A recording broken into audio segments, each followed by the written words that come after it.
ನಮಸ್ತೆ friends, welcome to our channel. ನಾವೆಲ್ಲರೂ ಚೆನ್ನಾಗಿರಬೇಕು ಅಂತ ಮನಸ್ಫೂರ್ತಿಯಾಗಿ ಆಶಿಸ್ತಾ ಈ ದಿನದ ವಿಡಿಯೋ ಸ್ಟಾರ್ಟ್ ಮಾಡ್ತಿದ್ದೀನಿ. ಈ ವಿಡಿಯೋದಲ್ಲಿ ಬ್ಲೌಸ್ ಕಟ್ಟಿಂಗ್ ಮಾಡ್ತಾ ಇದ್ದೀನಿ. ಈ ಬ್ಲೌಸು ಕಂಪ್ಯೂಟರ್ ಎಂಬ್ರಾಯ್ಡರಿ ಮಾಡೋದಕ್ಕೋಸ್ಕರ ರೆಡ್ ಥ್ರೆಡ್ ಹಾಗೆಯೇ ಬ್ಲೂ ಥ್ರೆಡ್ ತಗೊಂಡಿದ್ದೆ. 2 ಕಲರ್ ಥ್ರೆಡ್ ಯೂಸ್ ಮಾಡಿ ಎಂಬ್ರಾಯ್ಡರಿ ಮಾಡಿದ್ದೀನಿ. ಈ ಬ್ಲೌಸು ಕಂಪ್ಯೂಟರ್ ಎಂಬ್ರಾಯ್ಡರಿ ಮಾಡಿ ಸುಮಾರು 1 ವರ್ಷ ಆಗಿರುತ್ತೆ. ಸ್ಟಿಚಿಂಗ್ ಈಗ ತಗೊಳ್ತಾ ಇದ್ದೀನಿ. ಇದು ಕಸ್ಟಮರ್ದಲ್ಲ, ಇದು ನನ್ನದೇ ಬ್ಲೌಸು. ಕಸ್ಟಮರ್ಸ್ದಾದರೆ ಬೇಗನೆ ಮಾಡಿಕೊಟ್ಬಿಡ್ತೀವಿ. ನಮ್ಮ ಬ್ಲೌಸಸ್ ಅಂದರೆ ನಾವು ಲೇಟಾಗೇ ಮಾಡ್ಕೊಳ್ತೀವಿ. ನೋಡಿ, ಬ್ಯಾಕ್ ಪಾರ್ಟ್ ಕಟ್ ಮಾಡ್ತಾ ಇದ್ದೀನಿ. ಈಗ ಫಸ್ಟು ಬ್ಯಾಕ್ ಪಾರ್ಟ್ಗೆ ಅಳತೆ ಬ್ಲೌಸಲ್ಲಿ ಈ ರೀತಿ ಮಧ್ಯಕ್ಕೆ ಕರೆಕ್ಟಾಗಿ ಫೋಲ್ಡ್ ಮಾಡಿ ಇಟ್ಕೊಂಡು ಬ್ಯಾಕ್ಗೆ ಮಾರ್ಕ್ ಮಾಡ್ತಾ ಇದ್ದೀನಿ. ಹಾಗೆಯೇ ಸೈಡ್ಸ್ಗೂ ಸಹ ಮಾರ್ಕಿಂಗನ್ನು ಮಾಡ್ತಾಯಿದ್ದೀನಿ. ಈಗ ಬ್ಯಾಕ್ ಲೆಂತು ನೋಡ್ಕೊಳ್ಬೇಕು. ಎಷ್ಟಿರುತ್ತೆ ಅಳತೆ ಬ್ಲೌಸಲ್ಲಿ ಅದರ ಪ್ರಕಾರ 1 ಇಂಚ್ ಆ್ಯಡ್ ಮಾಡಿಕೊಂಡು ತಗೊಳ್ಬೇಕಾಗುತ್ತೆ. ನಾನು ಮಾರ್ಕ್ ಮಾಡ್ತಿರೋದು ಪಿಂಕ್ ಕಲರು ಮಾರ್ಕರಿಂದ ಮಾಡ್ತಿದ್ದೀನಿ. ಇದು ವಿಡಿಯೋಗೆ ಯೆಲ್ಲೋ ಕಲರು ಲೈನಿಂಗ್ ಮೇಲೆ ಪಿಂಕ್ ಕಲರು ಕಾಣ್ತಾ ಇಲ್ಲ, ನನಗೆ ಕಾಣ್ತಿದೆ. ಇದು ಕ್ಯಾಮ್ರಾದಲ್ಲಿ ಅದು ಕಲರ್ ಗೊತ್ತಾಗ್ತಾ ಇಲ್ಲ. ಪಕ್ಕದಲ್ಲೇ ಬ್ಲೂ ಕಲರ್ ಮಾರ್ಕರ್ ಇಟ್ಕೊಂಡಿದ್ದೆ, ಆದರೆ ಇದು ಪಿಂಕ್ ಕಲರು ನನಗೆ ಪರ್ಫೆಕ್ಟಾಗಿ ಕಾಣ್ತಾ ಇದ್ದಿದ್ದರಿಂದ ನಾನು ಅದರಲ್ಲೇ ಚೆನ್ನಾಗಿ ಕಾಣ್ತಿದೆ ಅಂದ್ಬಿಟ್ಟು ಪೂರ್ತಿ ವಿಡಿಯೋ ನಾನು ಮಾರ್ಕಿಂಗನ್ನು ಮಾಡಿದ್ದೀನಿ. ಆದರೆ ಅದು ವಿಡಿಯೋಗೆ ಕಾಣ್ತಾನೇ ಇಲ್ಲ ಪಿಂಕ್ ಕಲರು. ನನ್ನ ಚಾನಲಲ್ಲಿ ಬ್ಲೌಸ್ ಕಟ್ಟಿಂಗು ಡೀಟೇಲಾಗಿ ತೋರಿಸಿರೋಂಥ ತುಂಬ ವೀಡಿಯೋಸ್ ಇದ್ದಾವೆ. ಇಂಟ್ರೆಸ್ಟ್ ಇರೋರು ಚೆಕ್ ಮಾಡ್ಬೋದು. ನೋಡಿ, ಚೆಸ್ಟು ಮಾರ್ಕ್ ಮಾಡ್ತಾಯಿದ್ದೀನಿ. ಇದು ಕಾಣ್ತಾ ಇಲ್ಲ ಪಿಂಕ್ ಕಲರ್ ಮಾರ್ಕಿಂಗು ಅಂತೇಳ್ಬಿಟ್ಟು ನನಗೆ ಗೊತ್ತಾಗಿದ್ದಿದ್ರೆ ನಾನು ಬ್ಲೂ ಕಲರ್ ಮಾರ್ಕಿಂಗಲ್ಲಿ ಮಾಡ್ತಿದ್ದೆ. ಮಾರ್ಕರ್ ಪಕ್ಕದಲ್ಲೇ ಇದೆ.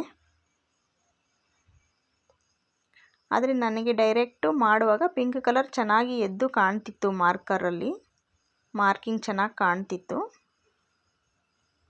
ಕ್ಯಾಮ್ರಾದಲ್ಲಿ ಅದು ವೈಟ್ ಕಲರ್ ಕಾಣ್ತಾ ಇರೋದ್ರಿಂದ ಅದು ಸರಿಯಾಗಿ ಕಾಣ್ತಿಲ್ಲ ಮಾರ್ಕರು. ಬ್ಯಾಕ್ ಮಾರ್ಕಿಂಗು ಪೂರ್ತಿಯಾಗಿ ಕಂಪ್ಲೀಟ್ ಆಯಿತು. ಈಗ ನಾವು ಮಾರ್ಕ್ ಮಾಡಿದ ಪ್ರಕಾರ ನೀಟಾಗಿ ಕಟ್ ಮಾಡ್ಕೊಳ್ಬೇಕಾಗುತ್ತೆ. ಬ್ಯಾಕ್ ಕಟ್ ಮಾಡ್ಕೊಂಡಿದ್ದಾದಮೇಲೆ ಓಪನ್ ನನ್ನ ಸೈಡ್ ಬರೋ ಕಡೆ ಲೈನಿಂಗ್ ಹಾಕ್ಕೊಂಡು ಫ್ರಂಟ್ಗೆ ಮಾರ್ಕನ್ನು ಮಾಡ್ಕೊಳ್ಬೇಕು. ನೋಡಿ, ಬ್ಯಾಕ್ ಕಟ್ಟಿಂಗ್ ಕಂಪ್ಲೀಟ್ ಆಯಿತು. ಈಗ ನೋಡಿ, ಬ್ಯಾಕ್ನ ಇಟ್ಬಿಟ್ಟು ಲೈನಿಂಗ್ ಮೇಲೆ ಮಾರ್ಕ್ ಮಾಡ್ತಾಯಿದ್ದೀನಿ. ಲೈನಿಂಗ್ನ ನನ್ನ ಕಡೆಗೆ ಓಪನ್ ಬರೋ ರೀತಿ ಟರ್ನ್ ಮಾಡಿ ಹಾಕ್ಕೊಂಡಿದ್ದೀನಿ. ಬ್ಯಾಕ್ ಸುತ್ತಲೂ ಒಂದು ಮಾರ್ಕನ್ನು ಹಾಕ್ತಾಯಿದ್ದೀನಿ. ಮಾರ್ಕಿಂಗ್ ಕಾಣಲಿಲ್ಲ ಅಂದ್ರೂ ಇದು ಯಾವ ರೀತಿ ಮಾಡ್ಕೊಳ್ಬೇಕು ಅನ್ನೋದು ಒಂದು ಐಡಿಯಾ ಬರುತ್ತೆ ಈ ವಿಡಿಯೋ ನೋಡಿದ್ರೆ. ಈಗ ನೋಡಿ, ಇದು ಬ್ಯಾಕ್ಗೆ ನೆಕ್ ಬಿಡ್ತು ಎಷ್ಟು ಬೇಕು ಅನ್ನೋದಕ್ಕೆ ನಾನು ನ್ಯಾಚ್ ಹಾಕ್ತಾಯಿದ್ದೀನಿ. ಹಾಗೆಯೇ ಸೆಂಟ್ರಿಗೂ ಸಹ ಒಂದು ನ್ಯಾಚ್ ಕೊಡ್ತಾಯಿದ್ದೀನಿ ಬ್ಯಾಕ್ ಪಾರ್ಟ್ಗೆ. ಈಗ ಫ್ರಂಟಲ್ಲಿ ಫಸ್ಟ್ ಬಂದು ನೆಕ್ಕನ್ನ ಕಟ್ಟಿಂಗ್ ತಗೊಳ್ಬೇಕು. ಮಾರ್ಕನ್ನು ಮಾಡಬೇಕು. ಫಸ್ಟು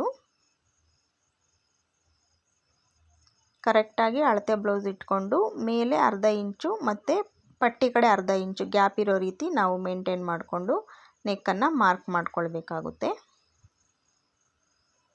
ನೆಕ್ಸ್ಟು ಹೂಕ್ಸ್ ಪಟ್ಟಿನ ಅಳತೆ ನೋಡ್ಕೊಳ್ಬೇಕು ಎಷ್ಟಿದೆ ಅಂದ್ಬಿಟ್ಟು. ಎಷ್ಟಿದ್ದರೆ ಅದಕ್ಕೆ 1 ಇಂಚ್ ಆ್ಯಡ್ ಮಾಡಿಕೊಂಡು ನಾವು ಹುಕ್ಸ್ ಪಟ್ಟಿ ಲೆಂತನ್ನು ತಗೊಳ್ಬೇಕು. ಮೇಲೆ ನೆಕ್ ವಿಡ್ತಿಗೆ ಅರ್ಧ ಇಂಚು ಕೊಟ್ಟಿದ್ದರೆ 1 ಇಂಚ್ ತೊಗೊಳ್ಬೇಕು ಪ್ಲಸ್ಸು, ಇಲ್ಲಾಂದರೆ 1.5 ಇಂಚು ತೊಗೊಳ್ಬೇಕಾಗುತ್ತೆ.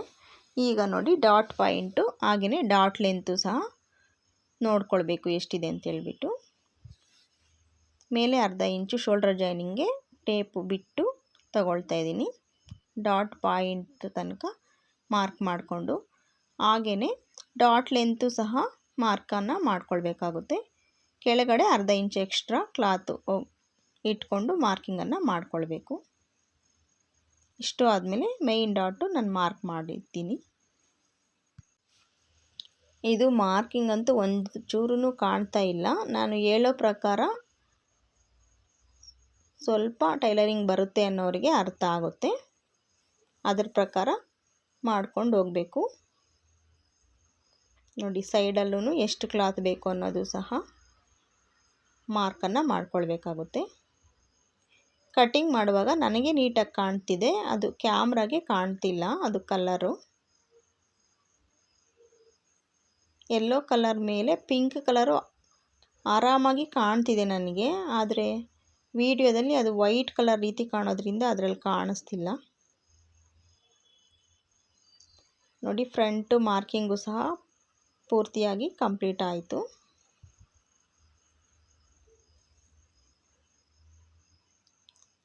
ಯಾವ ರೀತಿ ಕಟ್ ಮಾಡಬೇಕು ಅನ್ನೋದು ಒಂದು ಐಡಿಯಾ ಅಷ್ಟೇ ಸಿಗುತ್ತೆ. ಮೆಜರ್ಮೆಂಟು ಮಾರ್ಕಿಂಗ್ ಎಲ್ಲ ಇದರಲ್ಲಿ ಕಾಣ್ತಿಲ್ಲ ಈ ವಿಡಿಯೋದಲ್ಲಿ. ನೋಡಿ ಫ್ರಂಟ್ ಕಟ್ಟಿಂಗು ಕಂಪ್ಲೀಟ್ ಆಗ್ತಿದೆ. ಇದು ಕಂಪ್ಯೂಟರ್ ಎಂಬ್ರಾಯ್ಡರಿ ಬ್ಲೌಸ್ ಆಗಿರೋದ್ರಿಂದ ನೆಕ್ಕನ್ನು ಸಹ ನಾನು ಕಟ್ ಮಾಡ್ತಾಯಿದ್ದೀನಿ. ಈಗ ನಾರ್ಮಲಾಗಿ ರೌಂಡ್ ನೆಕ್ಕು, ಬ್ಯಾಕ್ ನೆಕ್ಕು ಸಹ ರೌಂಡ್ ನೆಕ್ಕೆ. ಫ್ರಂಟ್ ಕಟ್ಟಿಂಗ್ ಎಲ್ಲ ಕಂಪ್ಲೀಟ್ ಆದಮೇಲೆ ಡಾಟ್ಸ್ಗೋಸ್ಕರ ನ್ಯಾಚ್ ಕೊಡ್ತಾಯಿದ್ದೀನಿ.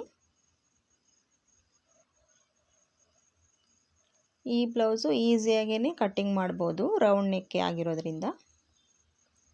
ಇದು ಕ್ರಾಸ್ ಬೆಲ್ಟ್ಗೋಸ್ಕರ ನಾನು ಲೈನಿಂಗ್ ತೊಗೊಳ್ತಾ ಇದ್ದೀನಿ. 2 ಲೇಯರ್ ತೊಗೊಳ್ತಾ ಇದ್ದೀನಿ. ಫಸ್ಟು ಲೈನಿಂಗ್ ಅಡ್ಜಸ್ಟ್ ಆಗುತ್ತೆ ಅನ್ನೋದಾದರೆ 4 ಲೇಯರ್ ತೊಗೊಳ್ಬೋದು, ಒಂದೇ ಸಲ ಕಟ್ಟಿಂಗ್ ಮಾಡ್ಕೊಳ್ಬೋದು.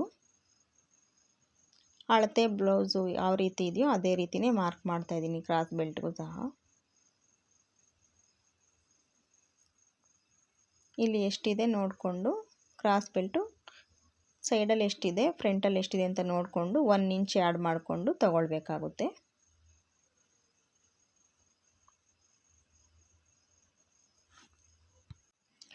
ಇದು ಲೈನಿಂಗಲ್ಲಿ ಅಂಚು ಭಾಗನ ಕಟ್ ಮಾಡಿಬಿಡ್ತೀನಿ ನಾನು. ಸ್ವಲ್ಪ ಮಂದ ಬರುತ್ತೆ ಅಂಚು, ಅದರಿಂದನೇ ಅಂಚುಗಳನ್ನು ಕಟ್ ಮಾಡ್ತಾಯಿದ್ದೀನಿ. ಲೈನಿಂಗ್ ಶಾರ್ಟೇಜ್ ಆದರೆ ಅಂಚು ಕಟ್ ಮಾಡೋಕ್ಕೆ ಹೋಗಲ್ಲ, ಹಾಕ್ಬಿಡ್ತೀನಿ. ಇದರಲ್ಲಿ ಲೈನಿಂಗ್ ಜಾಸ್ತಿನೇ ಇದೆ, ಹಾಗಾಗಿನೇ ಅಂಚು ತೆಗಿತಾ ಇದ್ದೀನಿ. ನೋಡಿ ಕ್ರಾಸ್ ಬೆಲ್ಟು ಮಾರ್ಕಿಂಗು ಕಟ್ಟಿಂಗ್ 2 ಆಯಿತು. ಇನ್ನೂ 2 ಈಗ ಇಲ್ಲಿ ಉಳಿದಂಥ ಲೈನಿಂಗಿಂದ ಕಟ್ ಮಾಡ್ತಾಯಿದ್ದೀನಿ.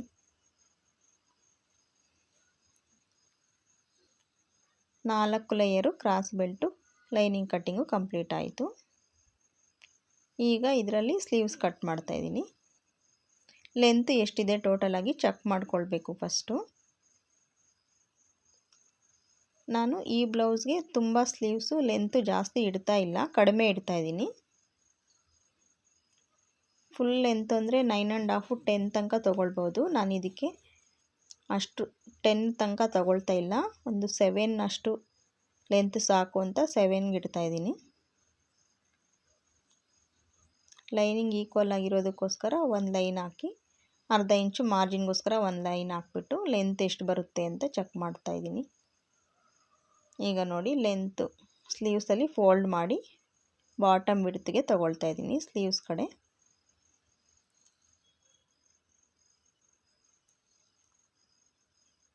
ಈಗ ಈ ಬ್ಲೌಸು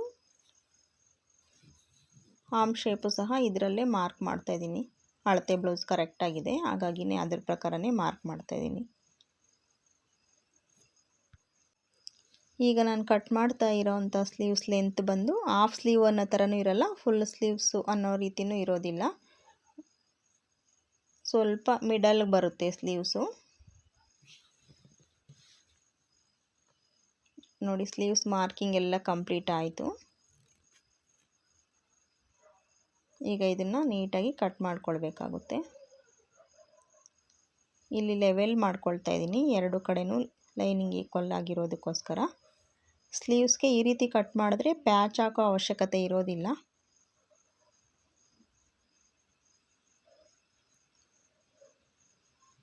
ಸ್ಲೀವ್ಸ್ ಕಟ್ಟಿಂಗು ಆಯಿತು. ಇದು ನ್ಯಾಚ್ ಕೊಡ್ತಾ ಇದ್ದೀನಿ. ಹಾಗೆಯೇ ಫ್ರಂಟ್ ಶೇಪ್ ತೆಗೆಯೋದಕ್ಕೋಸ್ಕರ ನೋಡಿ ಆಪೋಸಿಟ್ ಈ ರೀತಿ ಹಾಕ್ತಾಯಿದ್ದೀನಿ.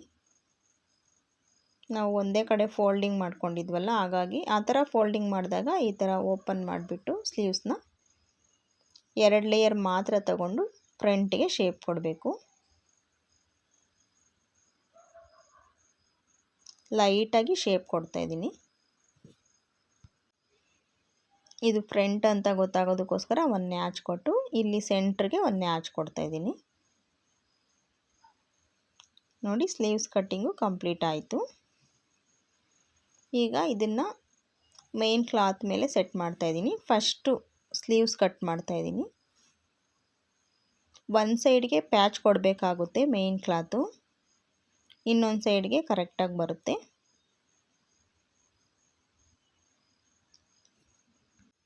ಹಾಗೆಯೇ ಇದು ಗೋಲ್ಡ್ ಕಲರ್ ಬ್ಲೌಸ್ ಪೀಸ್ ಮೇಲೆ ರೆಡ್ಡು ಮತ್ತು ಬ್ಲೂ ಕಲರ್ ಥ್ರೆಡ್ ಯೂಸ್ ಮಾಡಿರೋದ್ರಿಂದ ಒಂದು 2-3 ಸ್ಯಾರಿಗಳಿಗೆ ಇದು ಮ್ಯಾಚ್ ಆಗುತ್ತೆ.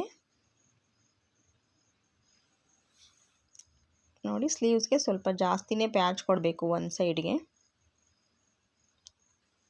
ಈಗ ನೋಡಿ, ಫ್ರಂಟ್ಗೆ ಸೆಟ್ ಮಾಡ್ತಾಯಿದ್ದೀನಿ ಲೈನಿಂಗು, ಹಾಗೆಯೇ ಬ್ಯಾಕ್ಗೂ ಸಹ ಸೆಟ್ ಮಾಡಬೇಕು.